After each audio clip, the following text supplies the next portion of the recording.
So maybe a Catholic is not so bothered by this approach, but I think from Protestants, I don't know, have you faced a lot of criticism for making some of these moves?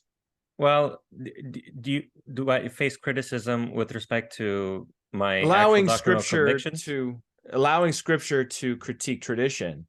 Well, I think every Protestant agrees with that in principle. Although some more traditional, sort of pro-Catholic type Protestants will say, we cannot just let Scripture by itself. We have to have Scripture plus this sort of primordial Catholic tradition, that can be summarized, let's say, in the Nicene Creed or the Nicene Constantinopolitan Creed or whatever. So some Protestants are a little squishy about this. Some of them will say, yes, Scripture can always critique every tradition in principle. Others will say, Scripture is the ultimate source of theology and of theological knowledge, but we have to approach Scripture through the lens of the basic, great tradition, so to speak, of the Catholic Church. I think that this is all confused. So here, my whole way of talking about these things is, again, informed by phenomenological philosophy, because Edmund Husserl, in his early works, emphasized that the only principle of inquiry is to talk about a thing as that thing demands, right? That's the one method for all scientific inquiry whatsoever. If I'm going to do biology and I want to talk about living things, then I have to confront living things in experience, and I have to talk about them in a way that those things themselves demand, right? I can't come with my prior conceptions and try to impose a template onto my experience and to just, conform everything to my theories. I have to allow my theories to be guided by the way things are themselves and the way they show themselves to me in experience.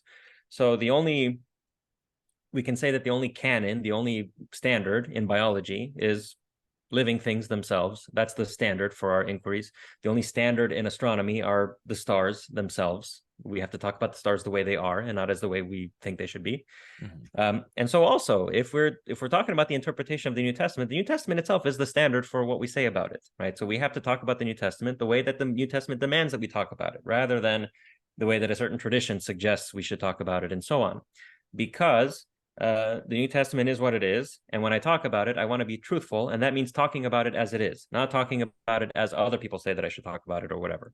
And so you mentioned earlier this Catholic argument that you get sometimes. Well, who do you think chose the canon of Scripture? Who do you think established these things? It was us. A lot of times, I think in discussions with Roman Catholics, you'll give an argument. Hey, look, it looks like Scripture doesn't teach what you guys say, and then they'll give this counter argument. Well, where do you think you got Scripture from? It was from us.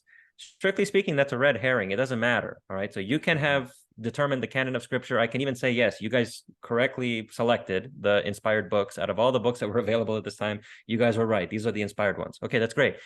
It's a separate question whether those books say what you say they do, right? Because that's what we're talking about. Not whether the books are inspired, not whether they're authoritative, but what do they say? All right. Those other questions are irrelevant. I can deny that the Scriptures have any authority whatsoever, and I can still be right about what they mean. Right. So the question Yes. about the authority of Scriptures and the meaning of the Scripture, they're two different things. Even if the authority of the Scripture demands, for example, a certain, magisterial institution or whatever, even if all that is necessary, the meaning of the Scriptures is something else. The texts mean what they mean independently of what we say about them. And our goal as researchers, as inquirers, should be to speak about the text as the texts themselves demand. Okay, so this question about authority is irrelevant. What does the New Testament say? How does the New Testament demand that we interpret it? That's really the question at hand. And all these other questions about authority and tradition are irrelevant.